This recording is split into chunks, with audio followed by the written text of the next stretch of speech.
Welcome everybody to the first day of Day of Security.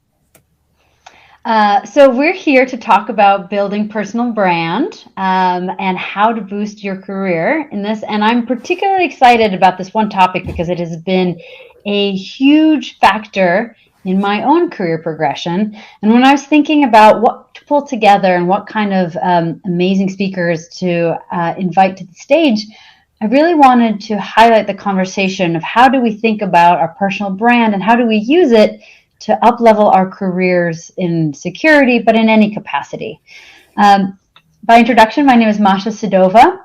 I am the co-founder and president of Elevate Security, a company I started 7 years ago. But before that, I've had the opportunity of building and running a security team at Salesforce. Before that, for the DoD. And along the way, I have come to build my own personal brand around human risk in cybersecurity. And it's been quite a journey in helping me create and shape my career and opportunities. I am joined on the stage by three incredibly powerful women that I would love to have each of them introduce themselves. First up, Diana Kelley. Thanks so much, Masha, and welcome everybody. So glad that you're here and really proud to be on this panel. Yeah, so Diana Kelley, I'm currently the CISO at Protect AI, and I have been in cybersecurity so long that I almost don't want to talk about how long it is anymore, but we're talking many, many decades at this point. And all of it really, the reason I went into cyber was because I absolutely love technology and I'm so excited by everything that we can do with technology. And early in my career, I had built and was running a global network for a startup in Cambridge, Massachusetts, and somebody popped the network. And I realized that it was because my beautiful, gorgeous network hadn't been secured. And it was pretty early, as I said, I've been doing this a long time, pretty early on, and cybersecurity was not even a term that we used. InfoSec was kind of just coming into a lot of people's sort of awareness zone. But at that point, I really decided like I needed to get smart about security. And I think that feeds into what my brand is, because my brand is very much about trying to help. I mean, I love technology, and I'm not a FUD, that fear, uncertainty, doubt kind of security person. I'm just really about how can we all help each other to learn about what the risks are and to share information about how we can address them. Thank you so much, Diana. Over to you, Caroline. Hello, my name is Caroline Wong. I started working in information security in 2005, leading security teams at eBay and Zynga. Since that time, I've run a global product management team at Symantec and been a management consultant at a company called Cigital, which later got acquired by Synopsys. I'm currently the chief strategy officer for an offensive security company called Cobalt, where I lead the security, delivery, and strategy teams. I published a book with McGraw-Hill in 2011 called Security Metrics, A Beginner's Guide. That book was inaugurated into the Cybersecurity Canon Hall of Fame last year. I teach cybersecurity courses on LinkedIn Learning, and my courses have been viewed by over 200,000 learners. I also host a podcast called Humans of InfoSec. We began that podcast about 5 years ago, and we've got more than 80 episodes featuring amazing and unique stories of experts and leaders in our field. Delighted to be here. So glad that Day of Security is a thing, and really, really proud to be next to these women on the virtual stage today. Thanks so much, Caroline. Very impressive roster of activities. And certainly, last but certainly not least, Elena. Hi, everyone. My name is Elena Elkina. My career is a little bit different from those wonderful women. So I came into security from legal. I'm an attorney. I quit practicing law about 15 years ago, but this is how my path started. Then I switched to privacy, and privacy was not as sexy and hot as it is right now. And spent some time in financial industry and healthcare where privacy was heavily regulated. And then, things happened. So privacy became what it is right now. And I started my company with two other wonderful women. It's called Elena Consulting. We do privacy and information security compliance and operations, helping companies to build privacy program and data protection program around the globe. We are minority-owned, female-owned company. We are really focused on diversity. That's why I'm extremely excited to be here. And in addition to that, I'm a co-founder and board member of Women in Security and Privacy. We're a nonprofit organization about 10 plus years old. Now we're global. We started in the Bay Area a long time ago, and now we have offices around the world. We're happy about it. And our goal is to advance women and underrepresented community, to advance the future of privacy and security. Thank you, everyone. I'm very excited for this panel. Great. So we have a long list of questions that I want us to jump in and explore. But if any of the people listening on this conference are have anything for us as a panel to address, we'll try to work that into our conversation. So first up, and I'm going to call on you, Carolyn, to start us with this question. How would you define a personal brand? And why would someone care about what their brand is? Yeah. So I think a personal brand is similar to the word reputation. I also think it's similar to the word perception. How do other people think of you? And I think that every time we interact with a colleague, I think that every time, like literally anytime we're interacting with anyone, we have an opportunity to influence exactly how that person thinks of us. I think it's important because in our roles, there's so many things that we do, and then there's the things that we do that people know about. And those are two different things, the things that we do and the things that we do that people know about. And it is to our advantage to help people know what we do that they don't know about.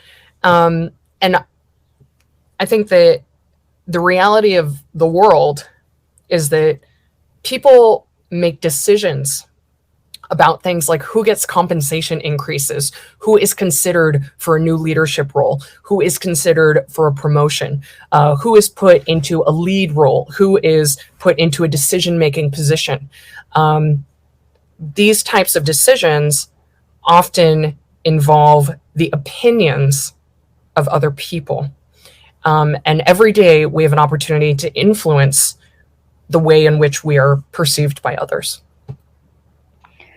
One of my favorite quotes around this is Jeff Bezos came up with this. It says, your brand is what's said about you when you're not in the room. And whether or not you are intentionally crafting it, you have a brand. The only difference is whether or not you take ownership around it and whether or not someone else does it for you. Diana, anything, or Elena, anything else to add to, how do you think about brand and why do you care about it? Yeah, I agree. I mean, it's true. It's sometimes your brand is perceived differently than you may think about it. I mean, I've been told by a number of people that they see me as incredibly humble and that and very supportive of others, which I love hearing, but I think very few people would say about themselves that they're humble. And if you do, I'm a humble person. It's like, are you though? So it is important to understand how other people are perceiving you. And that can help with what you're putting out into the world. But I think it's also important to really show up as your most authentic self. And I don't mean by showing up by telling the world everything about you. Not everybody needs to know everything you're doing or everything about you. But what you do show, make sure that is something that you're very, very passionate about, something that you really genuinely care about. I do a lot of promotion around two of the organizations that I'm on the board of. I'm on the board of EWF, the Executive Women's Forum. I also think that's how I met you, Masha, because I'm the technical chair of the conference. And I'm on the board at WESIS, the Women in Cybersecurity Organization. And so I post a lot of promotion around that. And that leads to people understanding that what I really genuinely care about is ensuring that we have diversity and representation and inclusion in the cybersecurity workforce. So part of your brand is really, you're going to be more excited about it, and that brand's going to stick with others more if you really focus on the things that you want to share and that you feel very, very strongly and passionately about. Yeah, and I think that's a really valuable point. A brand is not everything that you are. It's the subset of things that you want to be known for, and which is one of what you were just hinting at. and choosing what of the messages you want amplified, and have people come to mind when they think about you, right? And it could be attributes related to humility, but it also could be the causes that you stand for and areas of expertise.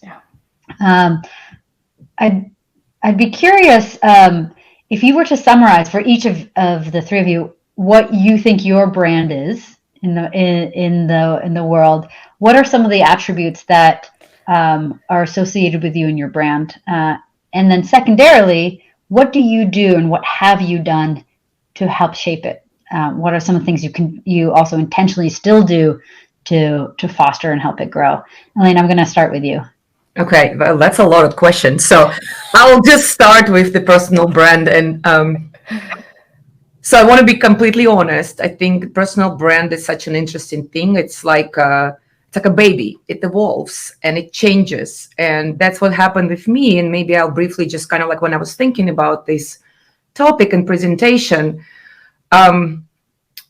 when I was younger, much younger, before I even went to law school, I think my personal brand was I was an activist.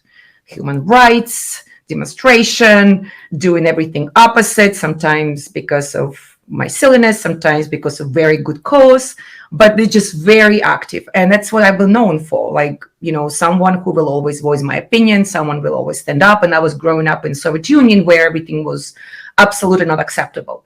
So my brand was very clear from the home, where I was very rebellious with my parents, to school where teachers complain that I'm not very girly and too boyish, and to, of course, work and everything else. So that was my brand when I was thinking about it. And then I decided that I want to become a lawyer. That's much more strategic. And that was my brand. But I was still wanted to add value. And I was using law as a profession to change the world.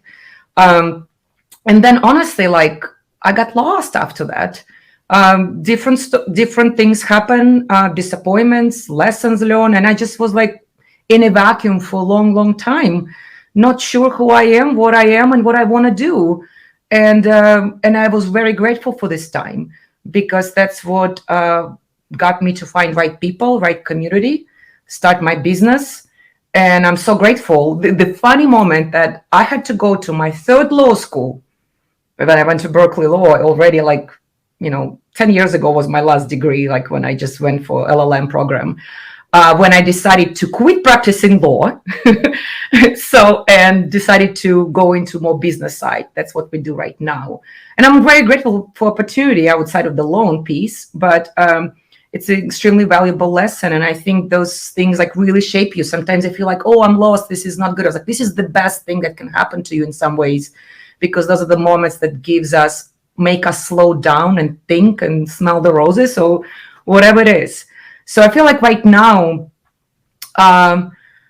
I always people think of me, again, not my reputation, because I think it's very different. But if people come to me because they need help with privacy and data protection. So that's, I think, the brand that I can associate with. But I'm still searching. Is it what I want to be known for? Because the brand, I think, has a very powerful message, and you can influence that. And I'm still not sure, because, I became a mom, and there are a lot of changes in my attitude towards work and business. It's very important to me, but it's no longer number one. So there are some switches there, and COVID plays a significant role, how community is important and socialization. And so I'm just, I'm letting it kind of sit with me, because at the end of the day, I feel I solve problems. And it doesn't matter what it is that excites me, that I'm passionate about it. This is how I can add value. I'm not the maintenance person. I can maintain anything. I'm good when there is a problem, there is an issue, and you need to fight or run or just do something. This is where I thrive. And I feel this is my brand. And every time, even when clients come into us, one good example, we have a client, we do privacy and data protection, and we finish the project. Most of our clients are returning, and they come to us with absolutely weird just issue, and they say can you help us? I was that's not what we do. I don't even know what it is, but it's we can figure out, right? I don't want to work with anyone else. I trust you can solve it. I was well, this is very flattering, but I can't do this and charge you money for this.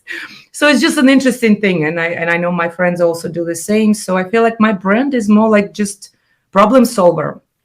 And I'm still learning and thinking about it. So I'm sorry if I'm disappointing some people that I'm not clear, but I think it's normal. And I want to, if you are in the same boat, just don't get discouraged. Just keep searching. If you are questioning, that's right. You're on the right path. If something feels yucky, it's probably is. If something feels wrong, it's probably is. So just pay attention. It has to be something coming from here, not world tells you, not the reputation that the world tells you. That's what you want world to know about you. Thanks, Masha. So good. There's so many places we can take that. Carolyn, I wanted to hand the mic over to you. I think that my brand is high energy. I think it's happy. I think it's human oriented. The reason I think that's my brand is because I often get questions about those things.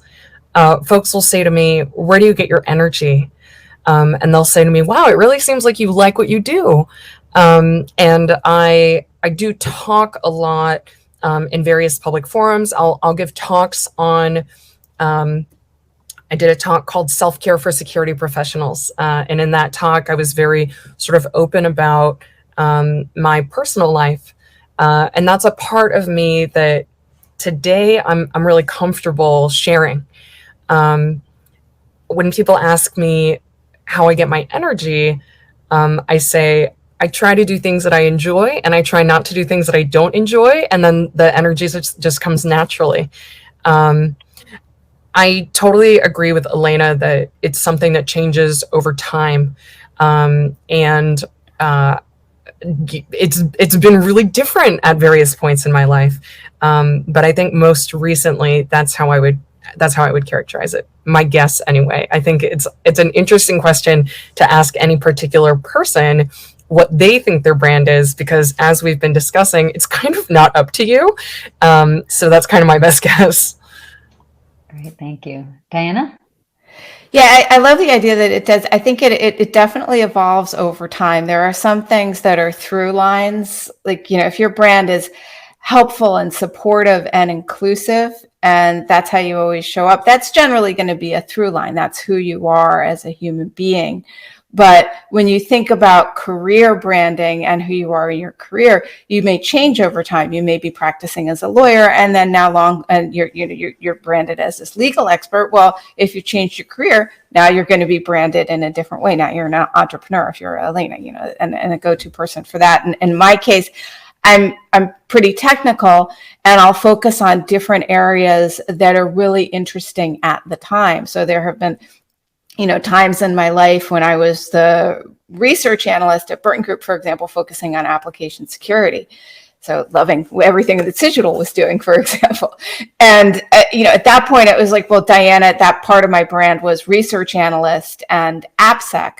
And I'm no longer a research analyst. I've had different roles since then. And so my brand will be oriented, that technical side of it will get oriented around whatever I've been focusing on. Most recently, I've been most interested in diving into the field of security and AI and ML, for example.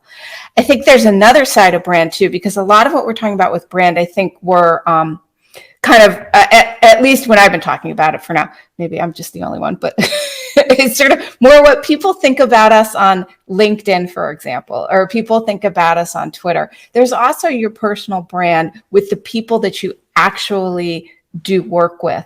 And that's something that I think is worth thinking about too, because you need to be aware of both.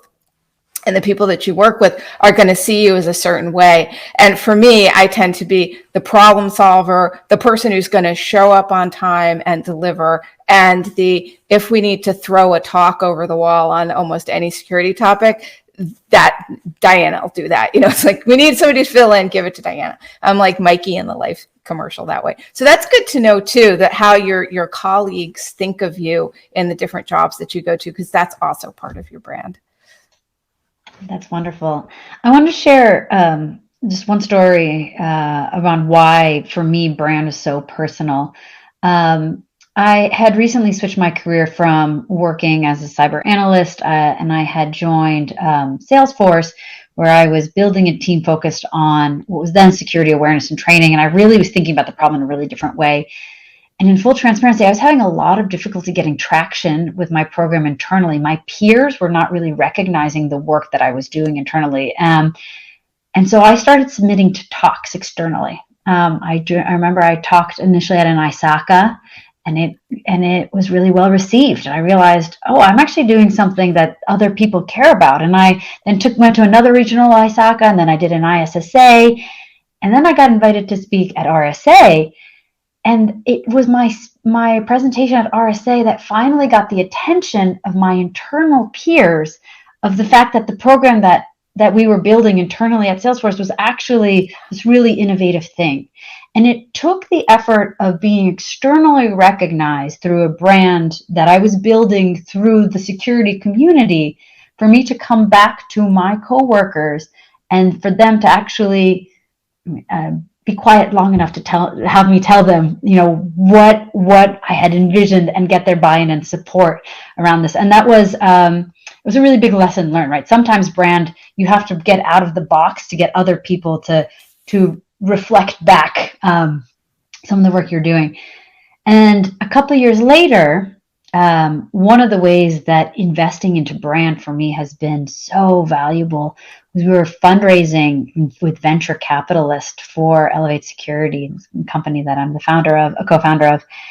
And brand is basically the thing when you're a startup makes or breaks whether or not someone's going to invest in you.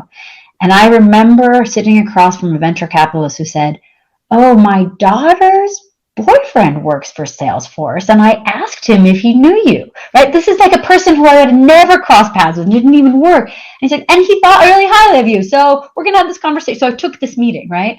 And so you have no idea about the scope and the impact of what it means to share what you stand for and put out the work, to do good work in the world, but in a way that helps people understand, like, oh, this is the person I can go to for this, and also respect your contribution because it comes back to you in ways you probably cannot imagine or fathom right now.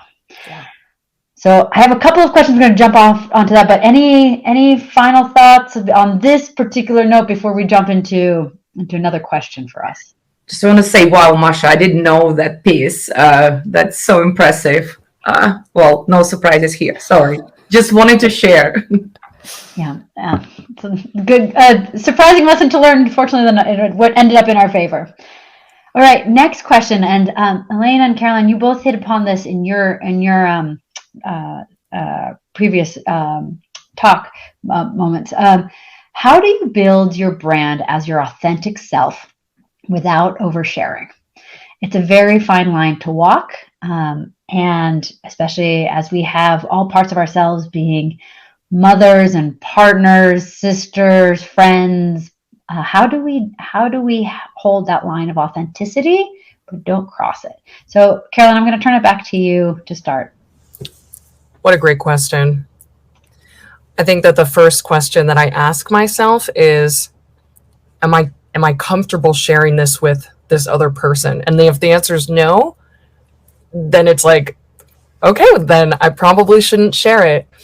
The other thing that I've been thinking about, especially kind of in my current role, which is to say I've got the word chief in my title.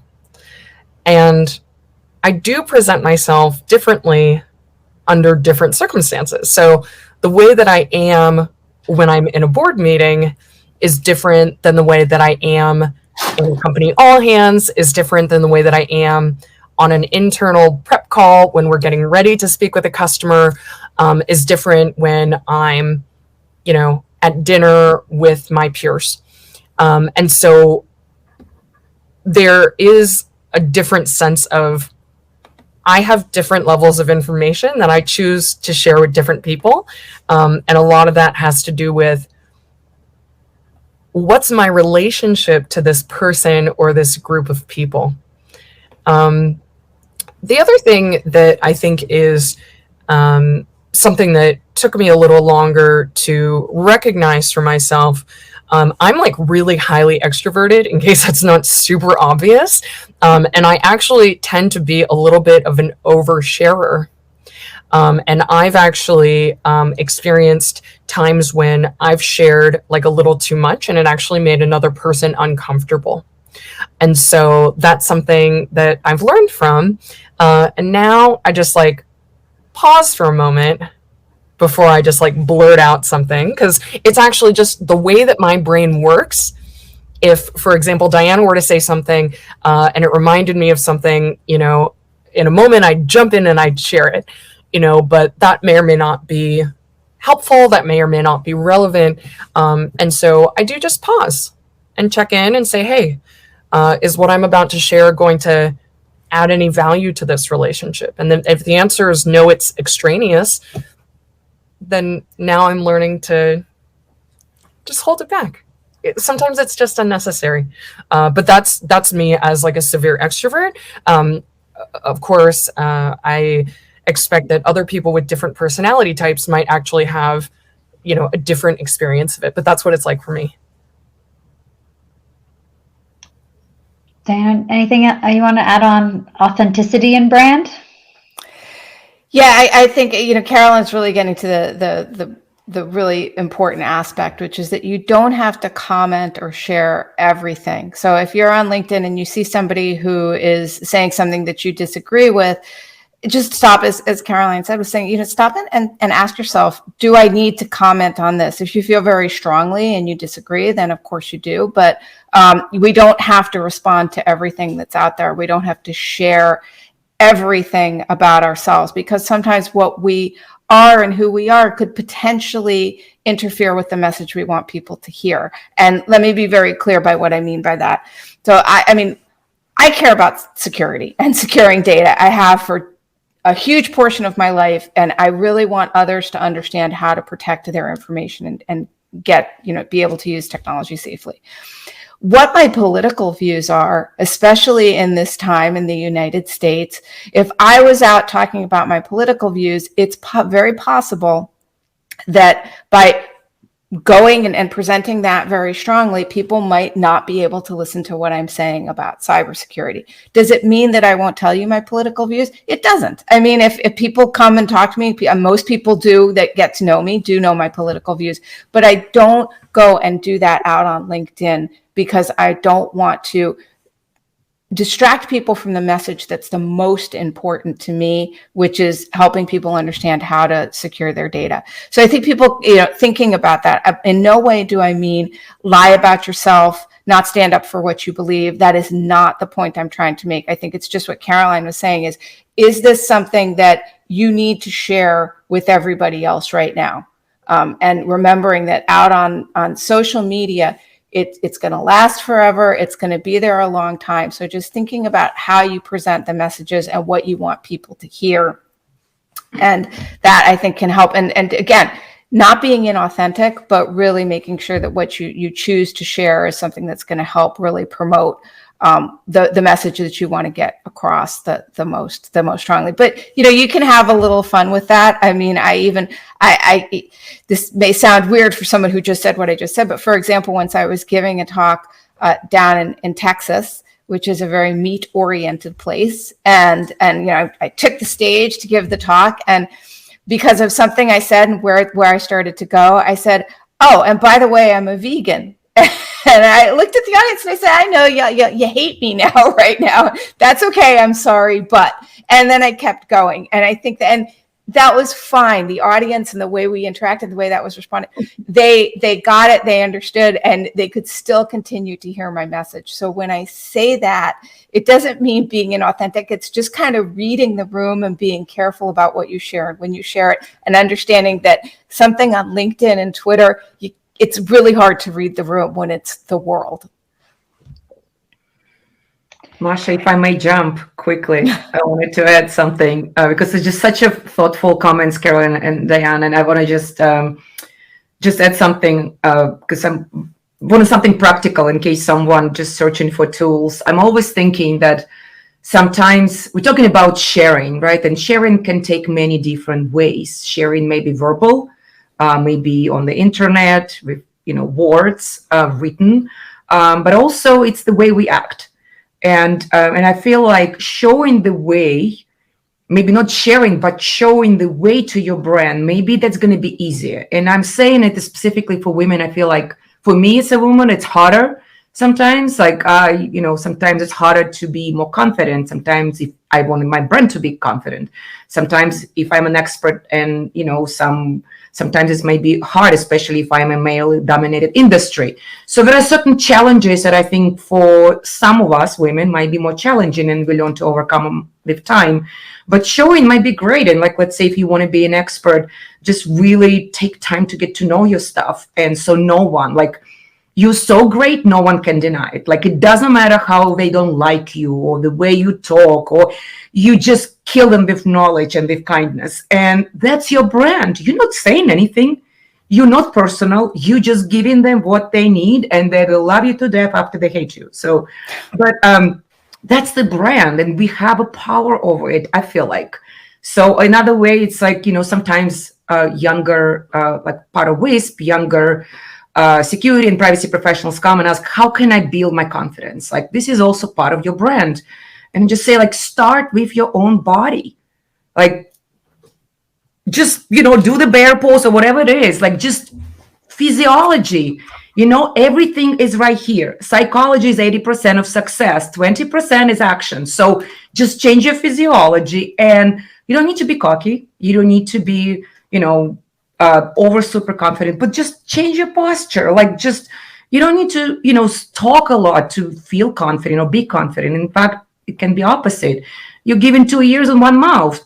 Listen more than talk. So but there is more you can do with just showing, not talking. So I just wanted to contribute very quickly. Sorry, Masha, if I derail us. Wonderful. You're getting a lot of heart emojis in the chat. So you nailed that. We talked about this a little bit in a roundabout way, but I want us to circle up on the conversation.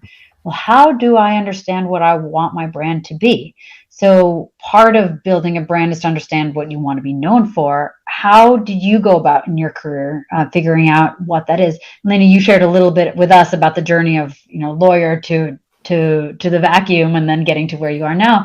But what kind of tools or tips might you recommend to somebody either starting their career or maybe in a place where, you're not particularly known for any one particular area?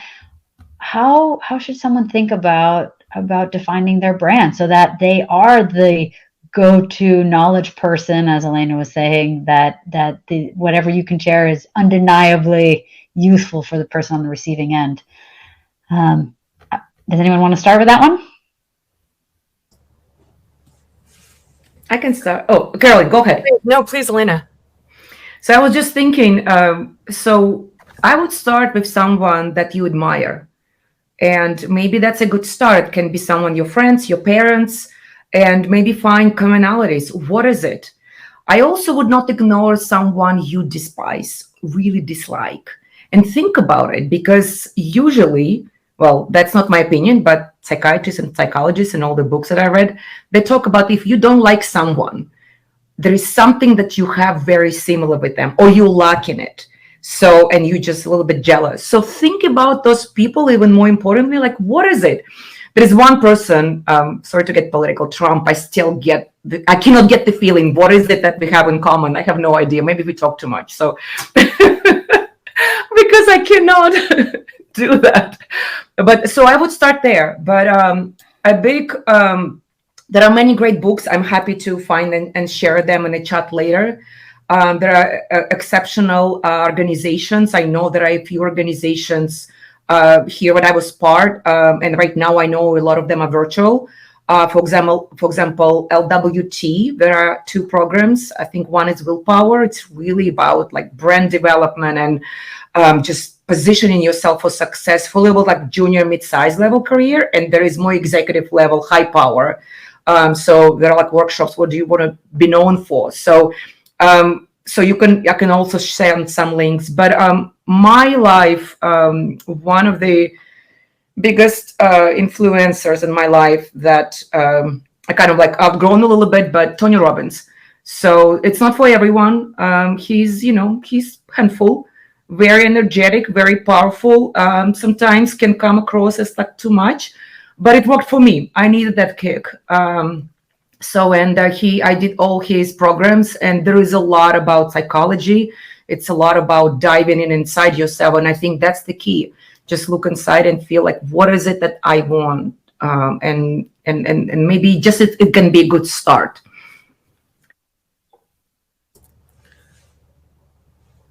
So I have a little kind of personal thing to share as a preamble to my response, which is that I grew up in the city of San Francisco, daughter of Chinese immigrants, and we just had a certain culture in our household. And the culture was a little bit like, here, like from my parents, like here are our expectations for you. And like, we expect you to meet these expectations. And as a child, that really influenced me.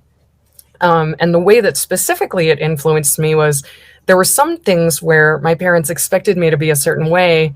And that was nice because it was like naturally the way that I was. So like, for example, like they were like, hey, we expect you to get really good grades in math. And I was like, cool, I like math. Like math is like comes easily to me, so I can do that, but there were other things where like it actually felt really inauthentic. And so I was trying. So I share that because I think that with regards to personal brand, it's easier if you already are it, or if you're willing to make like an intentional investment to get there. So there are I think it's important, like if you're trying to figure out like, what is my personal brand? I recommend that number one, you try and figure out what are you good at? And one way to do this, there's like lists online. There's like online lists of like things that you could be good at. And you can just like find a list and like print it out and like highlight the things that you're good at. And there's also lists of, you could take that same list and you could do a highlight for what am I good at? And you could do, what do I enjoy? And ideally, your brand is actually that intersection of what are you good at and what do you enjoy? If I happen to want my brand to be like, oh, I want to be known as like the best privacy attorney ever. Like, I don't have a law degree and I don't know very much about privacy. Like, that's going to be tough, right? But if I'm like, oh, I want to be known as like an application security expert, like how convenient. I've worked in application security for a really long time. Like that sort of works, right? And that's not to say that you cannot grow in the direction of your desired brand. Not at all. Okay, so that's kind of part one. Part two is whatever someone knows about a thing. If you know as much as they do and like one more thing, then it's likely that you'll be perceived as an expert. So this is true, right? Is this not true? I think it's true, right? Like Diana knows like so much about AI and ML, for example. And like, as far as anyone who knows less than her is concerned, if she knows a little more than us, then to us, she's an expert. And so we can all kind of just like know that, right? If we want to be considered experts at something and we're talking to a certain audience of people, if we can understand and like listen and study to figure out exactly how much they know, and then we can push ourselves to like learn and become an expert on just a little more, then I think that's like totally within reach. Yeah. Yeah. I love that. And the other thing I would add is think about what you've overcome, because Caroline's really hitting on what you know and how you can share it with people, or how, even if you're just, in the analyst world, it's always like, you just got to be a step ahead because it's true. It's like, if you're just a little bit ahead of other people's knowledge. So grow into what you want to be, but also what you've learned and what you've overcome can be just fantastic for modeling and representation. I, for years, didn't know I was considered to have a disability. I am dyslexic. And I just thought that, like, that it was a bad thing and that I had to work extra hard to learn to read. I was told, I was not going to ever read at a college level. I graduated from college with an English literature degree, so I did. But I kept this hidden. First of all, I didn't know it was considered a disability, so I never recorded it, when people said you're disabled. Then I later found it was considered a hidden disability. The other thing is I never talked about it because I just was afraid people would judge me for it. And Craig Froelich at Bank of America was talking at a session I was at, and he was talking about neurodiversity and how important it is to show up and discuss neurodiversity. And so after that inspired me to, for the first time in my life, to talk about it in a public space. And I was shocked at how many people wrote to me afterwards on LinkedIn and said, thank you. My child is just like, my niece or my nephew, someone close to me is dyslexic. They're struggling right now. Knowing that you dealt with that and you got over it, that really helped me to feel inspired for the person that's close to me that's struggling with this now. So that's another thing about your brand is like, here's something that I wouldn't say I was ashamed of it. I just was like, well, I figured out how to read at a college level, so we'll just leave the dyslexic part out of it.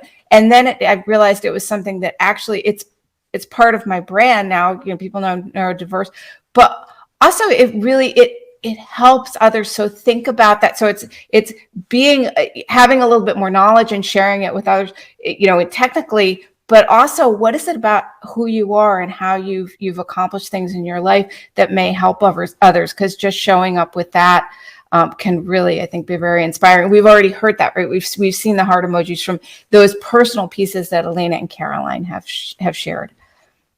Thank you all for sharing that. There's a couple of things that each of you said I wanted to also unpack a little bit. One of my favorite definitions of what a strength is not just what you're good at, but also what lights you up. And if you're good at something that sucks the living soul out of you, that's not a strength. That's not something you should try to strive to spend the rest of your life on. Something that is a strength is something that really feeds you and gives you passion and authenticity and helps you get up and out of bed every morning and do all this, because you need that to overcome whatever kind of challenges that you may not realize is around the corner. So I offer that as an alternative definition of strength. And weakness is the same thing. Just because you're good at it, if it drains you, it's a weakness, right? It doesn't add life to you. Second, I love what Carolyn was saying, is that you need to know one thing more than someone else, but it's not always depth that is the thing that will set you apart. Sometimes it's the ability to connect dots that other people can't see. And Diana, I think that's actually one of the examples where you had where you are super successful in security. And there's also this neurodiversity you bring to the table, right? There's these two dots that are unrelated in potentially, right? Until you connect them and say, wow, like, look at what this could look like.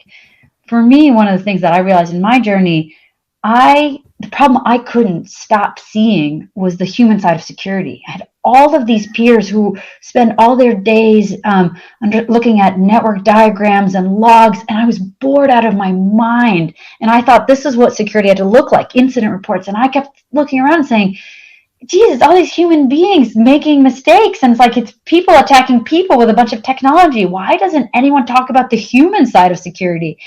And I couldn't stop seeing this problem. And so I took my passion of security and I discovered a whole other passion around behavioral science, which is a very different field. It's about how and why we make decisions. And I started stitching them together. And I will tell you, there are many people who know way more about most parts of cybersecurity. But when it comes to the human element, I've been able to stitch in other parts of this knowledge, right? And other kinds of fields and stitch them together to have a very unique perspective on a space that no one else can bring to the table. And so depth is not always, one more answer that's correct, but it is maybe a perspective that no one else can bring to the table. And that is uniquely yours because you have a background, an upbringing, a curiosity, a way of seeing the world that nobody else does. Nobody else does. And that's a strength. That's a strength. Okay.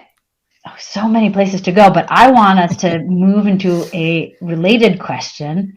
Can you build brand if you're battling imposter syndrome? And how do you balance the two? And Diane, I'm going to hand this over to you to start. I think most people who've built a brand battle at some level some imposter syndrome. I don't know a human being that doesn't at some point in their career or life feel that, oh, maybe I'm not good enough, maybe I don't know enough. I certainly deal with this all the time. It was hilarious for me. A few years ago, I was with some colleagues and somebody said something about imposter syndrome.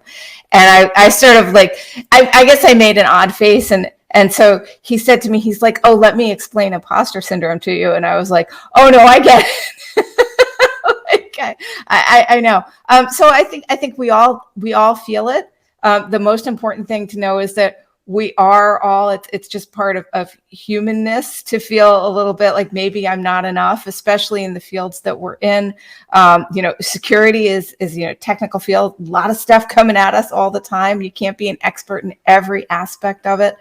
So, just kind of, it's like that, feel the fear and do it anyway. There's a little embrace that's going to be a part of how you feel, and understand that maybe that imposter syndrome, the positive side is that it's driving you to be better and to learn more. So try and harness the good part, which is that motivation, and to understand that doubt part of it, it's normal, it's natural, we all have it. But that, look, if you're there, if you're doing the job you're doing, if you're in the role you're in, it's because you belong there. It's because you earned it. So you don't need to feel that you're an imposter. I get that you will, but keep telling yourself, you earned this. And there's actually psychologically, apparently, if we say I earned this, that's less likely to stick. For some reason, we tell ourselves in the third person, it sticks better with us psychologically. So yeah, tell yourself you earn this, you deserve to be here. But also, it is something that I think most of us do at some level deal with too. Elena, Caroline, anything to add on imposter syndrome? I'm just like sitting here, like receiving Diana's words and feeling so spoken to. I had a recent bout of imposter syndrome. I was preparing for a talk at a conference, and it was a very unusual talk.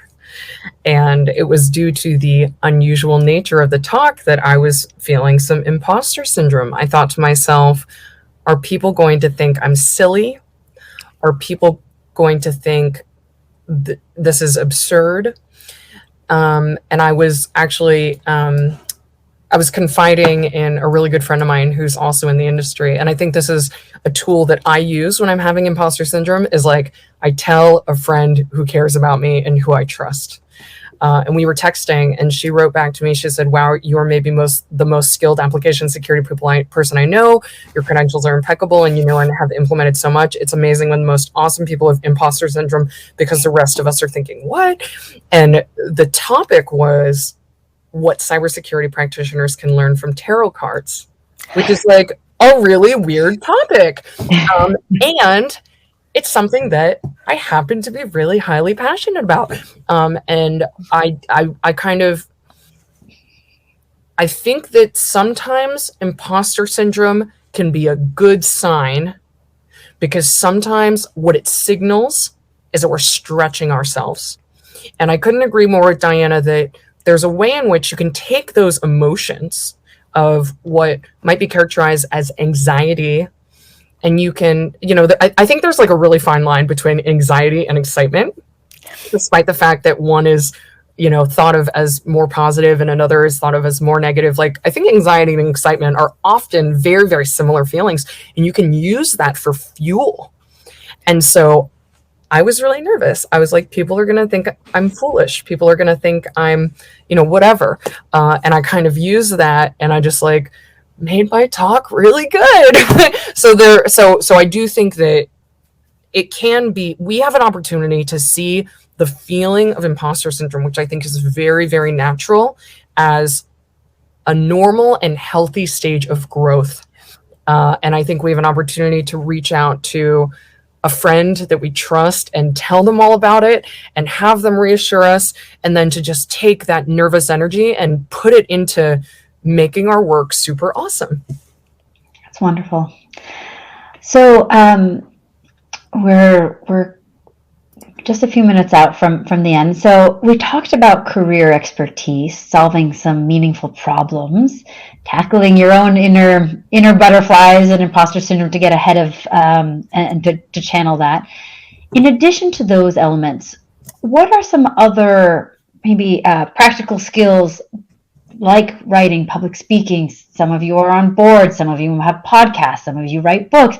Well, when you think about the tools of building brand, anything that you might recommend, or how might someone think about what they might choose, what medium they might choose to actually go about doing this, and where to invest their time and energy? Elena, you want to start?